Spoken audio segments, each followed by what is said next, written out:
Okey, sekarang kalau antum menuduh semua kitab yang kami rujuk adalah Syiah, tolong tunjukkan kitab ahli nasab yang sezaman dengan Ubaidillah yang dipandang sebagai ahli sunnah wal jamaah. Tafadhal, jawab sekarang.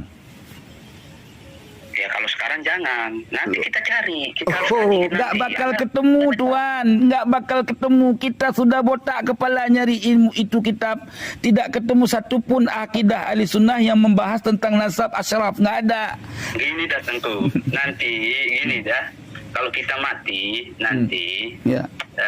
kita buktikan di dalam kubur aja ya. Enggak usah. Kalau main-main, kalau udah dalam kubur itu udah bukan lagi urusan. Sampaian bicara dalam kubur udah kayak yakin masuk surga. Apa kamu yakin kau masuk surga? Bahasa mayit itu ada berapa di dalam kubur? Kalau bisa, anak cium kaki Tengku. Enggak perlu. Mencium kaki aku itu haram. Enggak perlu. Nabi aja enggak disuruh cium kaki Nabi. Apalagi kau cium kaki aku. Sekarang gini, maksud kamu bahasa apa nih? Bahasa lughat? Apa bahasa apa ini maksud? Pertanyaannya belum jelas. Lugoh. Oh, kalau lughah cuma bahasa Arab di dalam kubur. Benar. Okey, ketika di dalam kubur ditanya man rabbuka, apa pakai ma rabbuka? Marabbuka. Pakai mim atau pakai man? Mim. Mimnya itu okey, mimnya itu mim apa? Marabbuka. Iya, mimnya mim apa? Mim mausul apa mim apa itu? Mim mausul. Astaghfirullah, min mausul. Ya? Tentu ini seorang anjing. Panas ternyata Mbak Alawi. Mbak Alawi panas. Mbak Alawi kesetrum panas, giginya sampai boneng.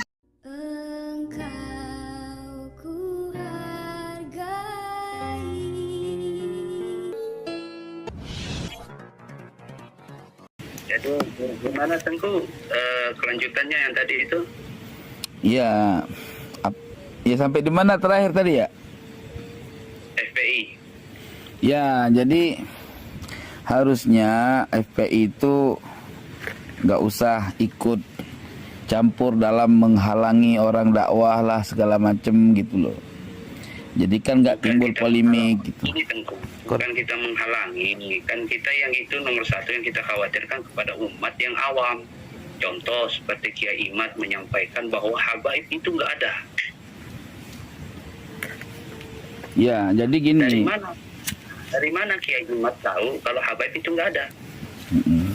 Sedangkan Kiai Imad ini mantan FPI loh dulu. Ya. Gimana Tengku? Ya, kalau saya nggak menganalisa Kiai Imad mau mantan FPI ke atau mau apa gini loh. Kalau saya mah, jadi dasarnya Kiai Imad menyatakan habaib itu tidak ada sanad kepada Rasul. Ya, itu kan dia berdasarkan kajian ilmiah, berdasarkan kajian kitab, berdasarkan ulumun nasab atau ilmin nasab gitu loh. Jadi seharusnya kalau kalangan siapapun, baik dari habaib sendiri atau dari FPI yang enggak sependapat dengan apa yang difahamkan oleh Kiai Imad, ya semestinya Kiai Imad antum undang dia untuk diskusi secara khair, secara baik-baik, secara bersaudara, mengkaji bersama-sama dengan cara yang hikmah gitu loh. Bukan dengan cara yang negatif gitu maksud saya gitu. Kemarin di Banten kenapa nggak hadir Imad? Jadi di Banten itu kan sudah dia berikan keterangan kemarin. Dan itu fakta. Kita gini loh. Kemarin pun kalau antum mau tahu, seandainya Kiai Imad datang dan tim diskusi lainnya juga ikut hadir termasuk Manacem Ali, itu efeknya sangat luar biasa. Efeknya itu akan terjadi pertikaian itu. Karena Oh, enggak. Entar dulu, Itu saya tahu antum afwan ya, saya di lapangan, saya langsung di lokasi, ya, Ah, saya lebih tahu, ya, dan Iya. ada anggota-anggota saya juga di sana, yang ada di pasar, ya, yang ada di masjid, terpisah-pisah, ya, semua memberikan laporan bahwa kalau memang menang Kiai Imad itu kemarin, ada datang Kiai Imad menang dalam diskusi, itu akan terjadi chaos dan keamanan pun nggak ada. Itu bansos pol aja yang ada, tuh bantuan polisian hanya sedikit gitu. Jadi ya, sebetulnya kalau mau diskusi bukan begitu caranya, gitu. kan nggak mau bikin rusuh kan, pasti kalau udah kalah Oh, nggak. kalah gitu. Loh, kalau Ngapain kita itu kemarin ya saya pastikan kalau ada Kiai Imad, ada Manacem Ali, ada tim ahli ufologi, terus ahli DNA, itu rungkat, asli rungkat gitu. Karena data kitab yang kita perlukan bukan sistem debat framing gitu loh. Jadi Nah ini Tengku, mana asal muasal cara untuk tes DNA bagi para habaib, dari mana pernyataan kayak gitu? Ulama siapa yang menyatakan kayak gitu? Coba? antum sudah buka kitab Al-Ifadah belum? Iya, Anda tahu kitab itu. Iya, Di mana makanya itu?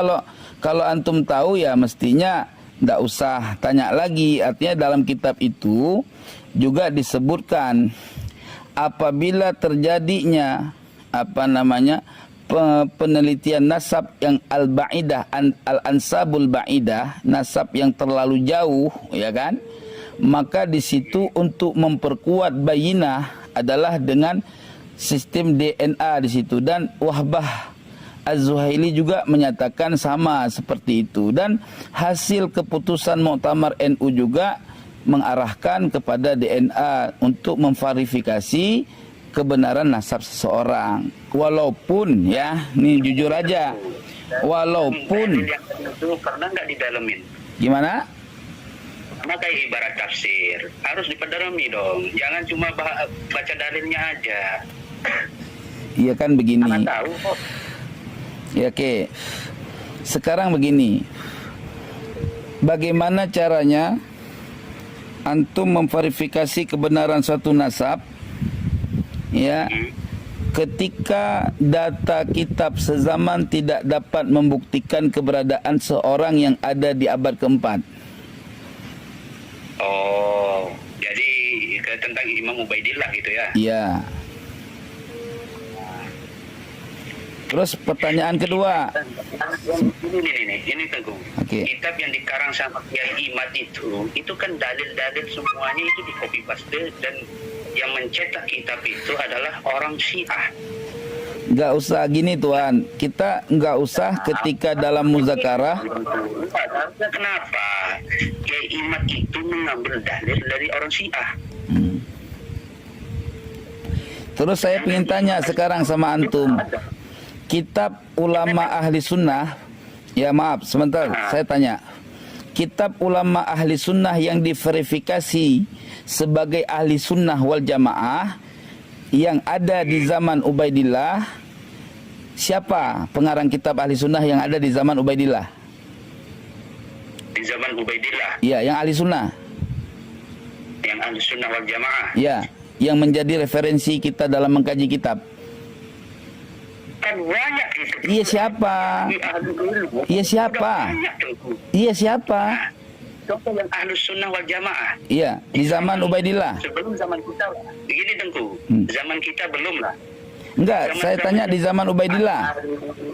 Dengar ini, Oke. zamannya Kiai Khalil Bangkalan, kok zaman beliau-beliau dulu kok nggak ada yang Bagaimana caranya Kiai Khalil Bangkalan bisa menemukan orang yang kurang lebih 800 atau 900 tahun yang lalu tanpa memverifikasi melalui data kitab?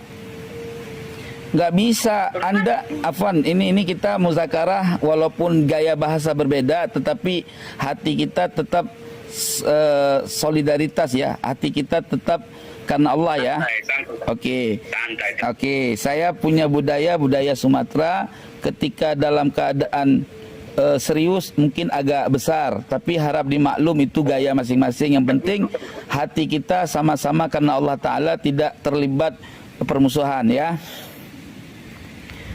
Siap, Tengku. Baik, kembali kita konsentrasi di dalam.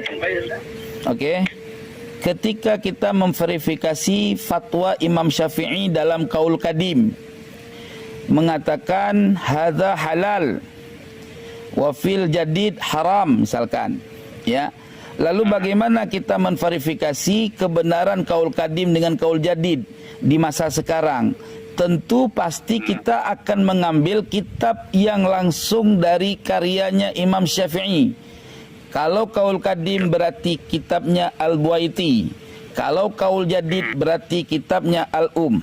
Kita lihat dari mana diverifikasi matan yang disebutkan halal fil jadid, fil qadim wal haram fil jadid. Tentu dengan kita melihat daripada induk kitab yang ada di Qadim dan ada di Jadid. Bila mana secara harfiah lafaz tidak kita jumpai, maka kita melihat daripada muridnya yang mensyarah matan imamnya, yaitu Mukhtasar Al-Mujanni dan kitab Nihayah yang dinakal atau disyarah oleh Imam Al-Haramain. Ketika kita tidak menemukan, maka di situ jelas bahwa ungkapan Qadim dan Jadid yang ada dalam kitab tersebut mutlak bukan min maqalatil Imam Syafi'i. Itu sudah lurus pembahasannya, nggak bisa dibelok.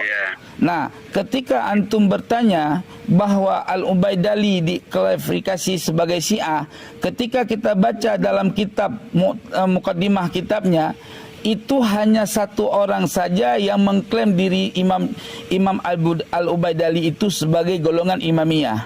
Namun ulama-ulama ahli nasab lain tidak meyakini yang seperti itu, pertama.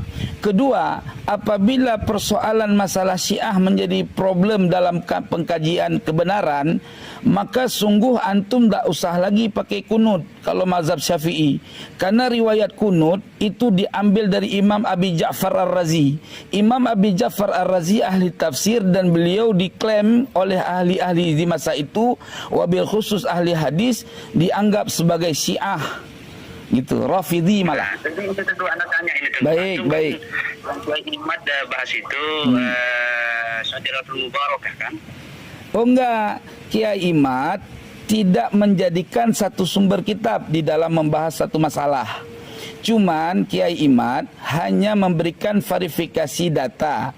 Apabila Ubaidillah ya dianggap ada, tak apa-apa.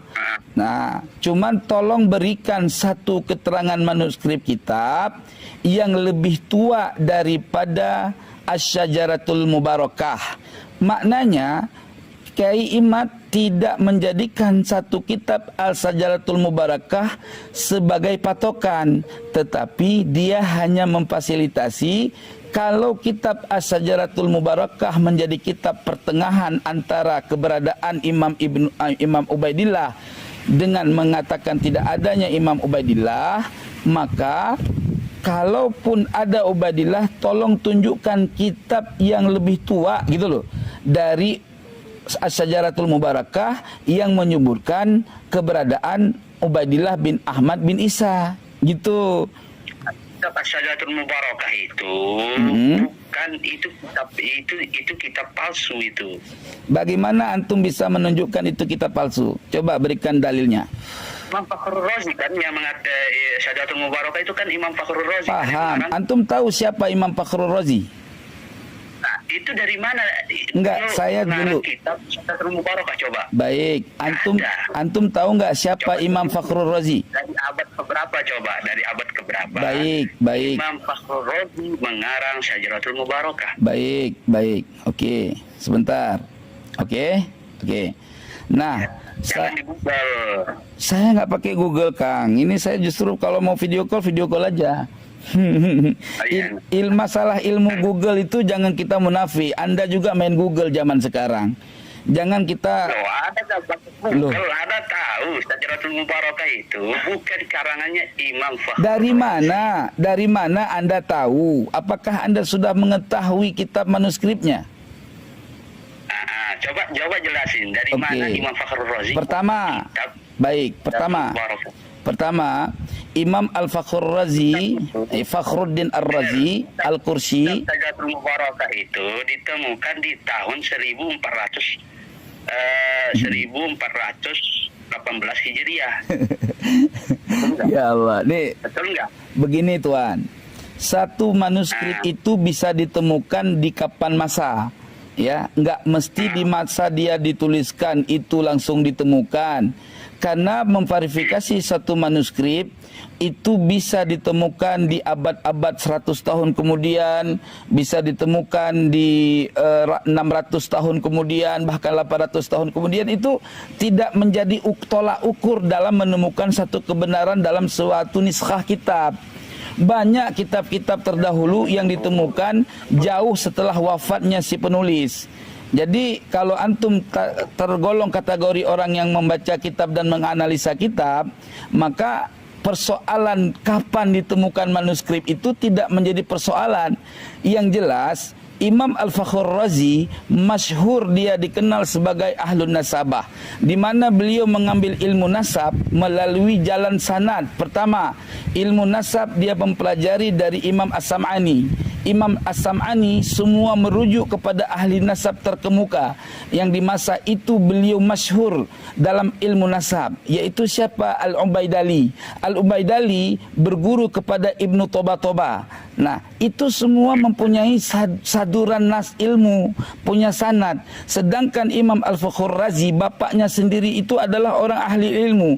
Beliau mengambil ilmu langsung kepada ayahnya sampai ayahnya wafat, baru beliau hijrah ke negeri lain untuk mengambil berbagai fan ilmu, termaksud beliau mengambil fan ilmu kalam, ilmu kalam. Maka sehingga beliau digelar dengan Imamul Mutakallim, dan beliau adalah bermazhab Syafi'i, dan beliau memang ulama yang kontroversi terkait permasalahan tafsir, berbeda sedikit dengan kalangan-kalangan ahli sunnah pada umumnya. Itu tidak memverifikasi bahwa beliau sebagai orang yang berbeda aliran gitu loh. Silakan. Tengku, datangkan ke kita satu buku yang tertulis abad ke-7 sampai ke-12 dari ulama ahlus sunnah yang ternama ini ya, yang menyebutkan Syajaratul Mubarakah itu adalah kitab Imam Fakhrur Razi, Imam Ar-Razi. Pak, begini nih. Coba. Oke, baik. Tadi sampaian menyatakan sebentar. Oh, bisa, mudah bagi saya. Pertama, ya, dengarin, ya, saya sampaikan nih. Imam Ibnu Taqtaqi mengambil daripada riwayat Imam Fakhruddin Ar-Razi. Dalam setiap natijah kitab yang dituliskan di dalam matan kitab Al-Majdi, ya, di dalam matan kitab Al-Fakhri, ya, di dalam Umdatut Talib Ibnu Inabah, itu selalu tertulis, ya, rujukan ta'liq daripada kitab Fakhruddin Ar-Razi, ya. Persoalannya yang antum katakan tadi, bagaimana memverifikasi karya Imam Fakhruddin Ar-Razi di abad ke-7? Oke, saya jawab. Tadi Saya tanya ini, tunggu. Ana dapatkan dari guru-guru ana ini ya, catatan ini. Coba di Syajaratul Mubarak itu kan ada beberapa banyak yang tidak tercatat nama ulama-ulama besar. Satu, Syekh Abdul Qadir Al-Jilani nggak ada di Syajaratul Mubarakah itu. Oke, saya jawab satu-satu dulu. Itu saya jawab, mentah saya jawab itu. Oke, saya jawab ya. Jangan dipotong tapi. Ya, siap. Oke. Siap. Pertama, antara Imam Fakhruddin Ar-Razi dengan Syekh Abdul Qadir Al-Jilani itu jauh keberadaan negara. Satu, Imam Fakhruddin Ar-Razi orang Irak, orang Rai. Dia orang berkediaman di Rai. Sedangkan Imam Syekh Abdul Qadir Al-Jailani itu Al-Baghdadi Al-Iraqi, ada di negeri Irak, Baghdad. Oke. Pertama, kedua, ya. Imam Syekh Abdul Qadir Jailani wafat, Fakhruddin Ar-Razi itu masih kecil, sehingga tidak mungkinlah Imam Fakhruddin Ar-Razi mengetahui keberadaan Imam Syekh Abdul Qadir Jailani. Dan ketiga, di masa-masa dewasanya Imam Syekh Abdul Qadir Al-Jailani tidak syuhrah wal istifadah, dianggap bahwa Tuan Syekh Abdul Qadir Jailani minal syadatil asraf, karena Syekh Abdul Qadir Jailani tidak pernah mengklaim dirinya sebagai golongan sadatul ashraf. Kapan terjadinya beliau dianggap sebagai sadatul ashraf? Oleh generasi ketiga daripada cucunya Tuan Syekh Abdul Qadir Jailani. Dan kemudian dan kemudian terjadilah ikhtilaf baina ahli nasab, sehingga pada masa itu terjadilah tarjih terkait nasab Imam Syekh Abdul Qadir Jailani. Ada yang menafikan dan ada yang mengisbat, sehingga ditarjih oleh ahli tarjih di kemudian masa, maka sahihlah nasab Imam Syekh Abdul Qadir Jailani sebagai jalan daripada nasab keluarga daripada Imam Hasan radhiyallahu taala anhu. Jadi itu sudah terjawab sangat mudah. Jadi enggak perlu bertanya hal-hal yang kanak-kanak gitu loh. Itu kanak-kanak. Sebutin dong di halaman 92 di Syajaratul Mubarakah itu kan. Imam itu adapun Hasan Asy-Syakari sang imam. Hasan Al-Askari, bukan Al-Sakari, Al-Askari. Dengar, imam ke-11 Syiah kan? Ya. Nah, semoga Allah limpahkan salam untuk beliau. Beliau memiliki 2 putra dan dua putri. 2 putra beliau yang pertama adalah pemilik zaman, yakni Al-Mahdi. Ya kan? Itu di Syajaratul Mubarakah ya. Nah, terus selanjutnya semoga Allah segerakan kebebasannya yang mulia. Nah, dan yang kedua adalah Musa yang tidak berketurunan di masa hidup ayahnya. Itu di dalam kitab Syajaratul Mubarakah ya. Halaman 92. Ya, yang jadi masalah apa Tuan di situ? Nah, ini kan kitab yang para pembenci habaib ini kan yang membawa-bawa kitab Syajaratul Mubarakah. Jangan bilang membenci. Itu Anda sudah jangan begitu cara dalam diskusi. Ya, membenci itu tidak ada alasan. Kebenci enggak. Kitab itu yang disuruh oleh Imam Syiah. Iya, yang jadi problemnya apa di situ Tuan? Yang jadi problemnya apa? Coba jelaskan dulu. Apa problemnya dari apa yang Anda bacakan tadi? Coba. Kan kalian mau bilang datangkan kitab atau pernyataan bahwa Imam Ubaidillah itu ada. Atau kitab sezaman. Iya, tapi yang Anda sampaikan malah membahas kitab yang tidak sezaman. Kan bingung saya. Itu kan, makanya itu kan kitab-kitab yang kalian harus baca. Loh, enggak. Tadi Anda menyampaikan persoalan tentang kitab As-Syajaratul Mubarakah. Padahal bukan satu kitab As-Syajaratul Mubarakah aja yang menjadikan hujjah. Banyak kitab-kitab lain seperti kitab Al-Muntaqilah. Ya, itu Al-Muntaqilah itu lebih tua dari Imam Fakhruddin Ar-Razi. Al-Muntaqilah malah juga menyamakan bahwa anaknya Sayyidina Ahmad bin Isa juga bukan 1, 3. Muhammad, Ali wal Husain. Itu jelas di kitab Al-Muntaqilah. Jadi, apa yang disampaikan oleh kitab Fakhruddin Ar-Razi itu ittisalul sanad. Oke, sekarang kalau antum menuduh semua kitab yang kami rujuk adalah Syiah, ya, oke, tuduhan palsu. Tapi gini, sekarang saya tanya, tolong tunjukkan kitab ahli nasab yang sezaman dengan Ubaidillah yang dipandang sebagai ahli sunnah wal jamaah. Tafadhal, jawab sekarang. Ya kalau sekarang jangan, nanti kita cari. Nggak bakal ketemu Tuan, nggak bakal ketemu. Kita sudah botak kepala nyari ilmu itu kitab. Tidak ketemu satupun akidah ahli sunnah yang membahas tentang nasab asyraf, nggak ada. Kecuali nasab Arab, banyak seperti Ibnu Hazmin. Kenapa Ahlus Sunnah Al Jamaah, Imam Ahlus Sunnah wal Jamaah kan banyak yang Ahlus Sunnah wal Jamaah kan Imam? Iya. Tapi mereka tidak pernah membuat satu kitab tentang nasab, nggak pernah. Nggak pernah. Nah terus kenapa apa itu Imam Syafi'i mengatakan kenapa menganjurkan bahwa semua harus mencintai para habaib? Nggak ada, Imam Syafi'i nggak pernah bilang orang suruh cinta habaib, nggak ada. Yang disuruh Imam Syafi'i mencinta ahlul bait, bukan habaib. Jangan dirubah-rubah matan. Coba keluarkan matan. Ahlul bait itu kan sama. Oh, nggak sama. Kalau habaib itu kata-kata habaib aja itu di kemudian zaman baru muncul, di abad keberapa itu. Kata-kata Al-Habib, dengerin dulu. Ntar dulu. Antum ini udah kacau nih. Kata-kata Al-Habib itu tidak pernah ditemukan. Ntar dulu. Punya pertanyaan Tengku. Antum baca Enggak, kamu cuma bertanya doang, tapi pertanyaan saya nggak pernah dikasih jawaban. Bagaimana ceritanya ini?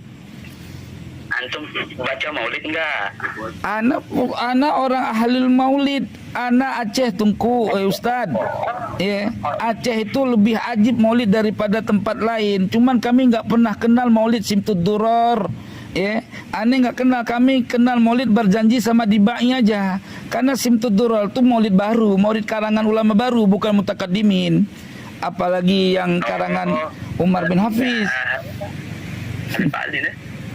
Berarti Habib Ali bin Abdurrahman Al-Habsyi itu ulama baru ya? Oh, baru. Kalau ulama lama, antum berarti nggak tahu beda ulama baru sama ulama tua ya.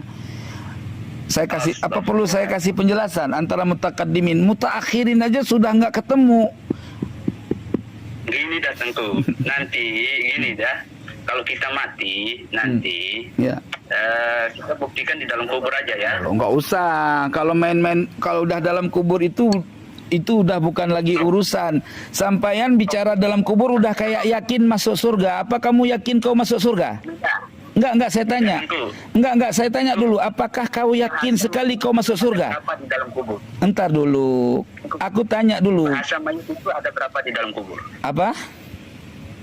Bahasa mayit itu ada berapa di dalam kubur? Bahasa mayit ada berapa dalam kubur? Kalau bisa, anak cium kaki Tengku. Enggak perlu. Mencium kaki aku itu haram. Enggak perlu. Nabi aja enggak disuruh cium kaki Nabi. Apalagi kau cium kaki aku. Sekarang gini, maksud kamu bahasa apa nih? Bahasa lughat? Apa bahasa apa ini maksud? Pertanyaannya belum jelas. Lugoh. Oh, kalau lughat cuman bahasa Arab di dalam kubur. Benar. Nah, cuman sekarang saya tanya sama Anda, sekarang gantian dong nanya. Boleh? Yes.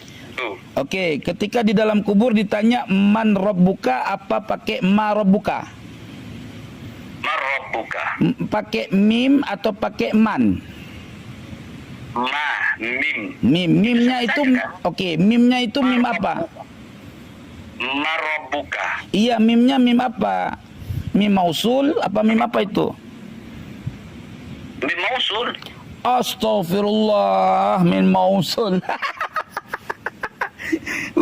Udah agak kena ente. Itu masa mim mausul. Astagfirullah, ente ngaji di mana? Antum harus pelajari Tengku. Lu bagaimana kok marobuka itu manya ma mausul? Aduh, itu ma istifham Ustaz. Makanya gini loh, makanya ya dengerin. Wajah antum Tengku. Anak kangen sama wajah antum. Kalau kamu lihat wajah aku kasih ganteng sekali aku dengan wajahmu. Sabar sebentar. Oke. Ya salam Tengku. Allah. Oh, rupanya. Itu anak pengen. Mana korek? Jadi korek Tengku ada. Aman.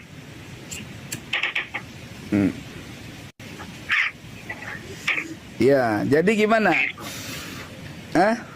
Gini, kamu ternyata terlalu kanak-kanak, belum banyak pengalaman di dalam fan ilmu. Ya, jadi saya anak itu ya. Anak masih fakir, anak masih bodoh, enggak kayak Tengku, luar biasa Tengku. Enggak, Ane kan enggak menilai antum bodoh atau tidak. Ane baru bilang pengalaman antum di dalam mentalaah kitab itu masih terlalu muda. Artinya pengalamannya belum banyak. Ane kan enggak bilang antum bodoh. Jangan mengarah ke yang tidak gitu loh. Ya, Saya lanjut Tengku ya. Aduh, aku ngantuk nih. Udah nggak jelas. Kupikir ada orang yang pinter ilmu nasab, pingin ku lalap ilmu Ba'alawi malam ini. Ternyata anak baru kemarin lahir. Ya sudahlah, ya. Saya udah rekam obrolan ini, saya akan viralkan biar keren gitu loh ya. Oke? Nanti kita ketemu lagi lah ya. Tengku, gini dah untuk Ana. Sekalipun antum bilang habaib itu palsu wala apa, bagi kami sekalipun Ana jadi anjingnya para habaib, Ana mau. Ya itu terserah, itu kan fanatik buta. Emang Nabi disuruh? Enggak, aneh tanya. Emang ada perintah agama begitu? Enggak ada perintah agama enggak begitu? Enggak, ada perintah agama enggak begitu? Ada enggak perintah agama seperti itu? Apa? Ada enggak perintah syariat seperti apa yang kamu yakini? Enggak ada. Ya udah enggak ada, berarti min ahli dhalal antum. Selesai. Enggak apa-apa. Oh ya enggak apa-apa. Ya sudah, memang orang buta itu tai pun dianggap kue. Udah benar. Itu sadaqah ya Rasulullah. Annal a'ma, orang buta itu semua yang dipandang sama dia kalaupun tai tetap dianggap es krim. Mantap. Lanjutkan perjuangan. Lo sama kayak kamu bilang tadi itu, apapun ceritanya, walaupun secara syariat Ba'alawi batil sebagai nasabnya, kamu tetap akui dia sebagai anjing-anjing Ba'alawi. Itu sama dengan kamu sudah menganggap tai pun kau anggap es krim. Makanlah, aku tak mau. Ya enggak apa-apa. Ya sudah. Kalau Tengku ini palsu. Itu ini doktrin Ba'alawi fitnah akhir zaman yang kata Nabi ini macam ini ya. Dia enggak tahu nasab orang udah dibilang palsu, nasab Ba'alawi yang jelas palsu dibilang asli. Ini kacau balau orang macam ini. Ya sudahlah, kau makan itu asli Ba'alawi itu kau makan aja ya. Imamnya kami. Imam kau aja suruh ketemu sama aku. Imam kau itu kau suruh telepon aku aja ya. Ya biar kita mujakarah sama imam. Oke. Karena enggak anggap Tengku Sayyid. Enggak masalah. Enggak perlu kau anggap aku Sayyid. Kau anggap aja yang palsu-palsu itu Sayyid. Ya. Tengku ini seorang anjing. Panas ternyata Ba'alawi. Ba'alawi panas. Ba'alawi kesetrum panas, giginya sampai boneng. Ya sudah. Makan aja boneng Ba'alawi. Wassalamualaikum warahmatullahi wabarakatuh. Ba'alawi Bahlul.